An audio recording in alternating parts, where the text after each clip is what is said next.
Cənab Prezident, mənim sizə verəcəyim sualın 28 yaşı var.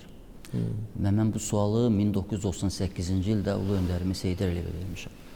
O sual yarımçıq idi onda. Heydər Əliyev nə qədər ətraflı cavab versə də hesab elədik ki, o yarımçıqdır bugün də. İndi mənim sizə verəcəyim sualla və sizin verəcəyiniz cavabla o sual da cavabda mükəmməl olacaq, bütöv olacaq. Və mənə elə gəlir ki, burada hardasa elə Ulu öndər Heydər Əliyev bizə qulaq asır. Sual onda belə idi. Bəlkə də 20% itirilmiş, əldən getmiş bir dövlətin vətəndaşının sualı biraz gülməli çıxır. Amma istənilən halda torpağa münasibətiniz necədir? Sizdən ötürü torpaq nədir? Ulu öndər onda suala cavabı belə başlamışdı. Torpaq çox geniş anlayışdır. Sonra izah eləmişdi, torpaq onun həyatında hansı rol oynayıb, hətta işğal altında olan torpaqlarımıza nə qədər əziz olduğuna da danışmışdı. Amma razılaşaq ki, torpaqlar işğal altında idi və bu sual tam Azərbaycan əhatə eləmirdi. İndi mən artıq bu sualı ərazi bütövlüyünü bərpa, dövlət suverenliyini təmin etmiş Müzəffər Ali Başkomandan İlham Əliyevə verirəm və əminəm ki, cavabdan Ulu öndərin ruhu da şad olacaq. Bilirsiniz, bizim hamımız üçün torpaq anlayışı ilk növbədə itirilmiş torpaqlarla bağlı idi. Çünki bu haqda sual işğal dövründə veriləndə hər birimiz itirilmiş torpaqlar haqqında düşünürdük və əminəm ki, cəmiyyətimizin əksəriyyəti inanırdı ki, biz bu torpaqlara qayıdacağıq. Düzdür, illər keçdikcə bu inam da tükənirdi və mən bunu hiss edirdim. 20-ci ilə qədər keçirdiyim keçmiş köçkünlərlə çoxsaylı görüşlər əsnasında. Mən hər zaman deyirdim ki, biz o torpaqlara qayıdacağıq, ərazi bütövlüyümüzü bərpa edəcəyik.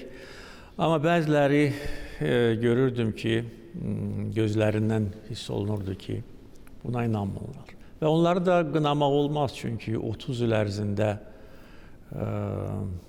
torpaqları itirilmiş insanlar hansı hisslər keçirə bilər? Bu, başa düşüləndir. Ancaq mən daxilən hər zaman inanırdım ki, biz buna nail olacağıq. Birinci mərhələdə inanırdım ki, bəlkə də biraz sadəlövdüm. Sülh yolu ilə bunu həll etmək mümkün olacaq. Xarici tərəfdaşları inandırmağa çalışırdım. Hesab edirdim ki, onlar bu işin mahiyyətinə o qədər də varmırlar, bilmirlər ki, biz haqlıyıq, Ermənistan nahaq iş görüb. Amma sonra illər keçdikcə gördüm ki, yox, hər şey yaxşı bilirlər. Sadəcə olaraq hesab edirlər ki, onların böyük əksəriyyəti belə də olmalıdır. Belə də olmalıdır. Bu torpaqlar ermənilərə çatmalıdır. Yəni, bu onların dünya görüşü idi. Bunların, bilmirəm, hardan gələn, hansı qaynaqlardan gələn bir fikir idi. Və xüsusilə bu qərb həmkarlarıma aid olan məsələdir.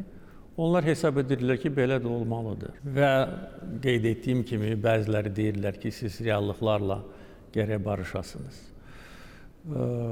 İllər keçdikcə yəni, hərbi variantın labud olması ilə bağlı daha məndə heç bir şübhə qalmamışdır.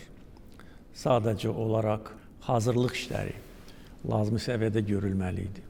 Vətən müharibəsi dövründə torpaq mənim üçün hər azad edilmiş kəndin timsalında, necə deyərlər, ortalığa çıxırdı.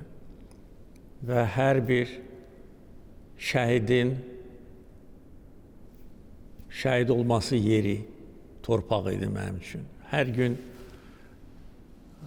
itkilərlə bağlı məlumat alanda hansı hissləri keçirirdim, bunu sözlə demək mümkün deyil.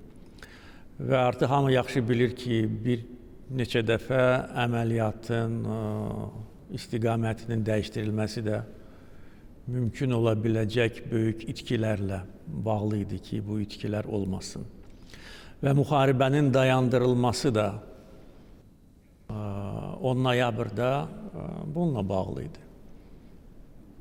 Müharibə dayanmasaydı, itkilər qat-qat çox olacaqdı. hər dəfə bayrağımız bir kəndə, şəhərə sancılanda mənim üçün Azərbaycan məhz o torpağı idi. Nə deyim, 8 noyabrdan sonra nəzarətdə olmayan torpaq mənim üçün Azərbaycan idi. O torpağı qaytarmaq necə? Bəziləri deyirlər ki, heç kim imkan verməz. Bəziləri deyirdilər ki, daha bu qədər iş görmüsünüz, daha bəsdir. Bəziləri deyirlər ki, sizin adınız tarixə yazılıb, daha heç nə lazım deyil. Bir çox şeylər deyilib. Yəni, pis niyyətlə yox, sadəcə olaraq bəzi insanlar belə düşünürdü. Mən də düşünə bilərdim ki, indi Şuşa bizdədir, müharibədə qalib gəlmişik, Ermənistanı məğlub eləmişik. Orada 2000 Rus zabiti, əskəri yerləşib. Qalsın sonraya. Bəziləri qalsın sonraya. Mən də elə düşünə bilərdim. Amma mənim üçün torpaq o idi, Azərbaycan o idi. Xankəndi idi, Xocalı idi. O da artıq azad olundu. İndi, necə deyək, torpaq deyəndə sözün düzü daha çox torpağın o keyfiyyətinə mən baxıram. Harada daha münbit torpaq var, harada yaxşı əkin aparmaq olar. Qarabağa gedəndə baxıram, görürəm, burada qara torpaq deyirəm, nə gözəl, məhsuldar torpaqdır. Artıq o torpaq anlayışı, yəni o zədəli, o yaralı torpaq anlayışı yoxdur. Bu da yaxşı haldır. Çünki artıq sülh dövrüdür, quruculuq dövrüdür. Biz bu dövrü yaşayırıq. Biz hamımız, cəmi 5 ay. Bunu bəlkə də heç axıra qədər dərk eləməmişik. Sülh şəraitində yaşamaq nə deməkdir? Amma eyni zamanda yenə də qayıdıram danışdığımız məsələyə. Hər an ayıq olmalıyıq, güclü olmalıyıq. Hər an öz torpağımızı müdafiə etmək üçün güclü olmalıyıq, hazır olmalıyıq və əminəm ki, bundan sonra heç vaxt bir qarış torpağımız heç kimin tapdağı altına düşməyəcək. Bunun üçün həm güc var, həm iradə var, xalqın birliyi var, güclü Azərbaycan dövləti var.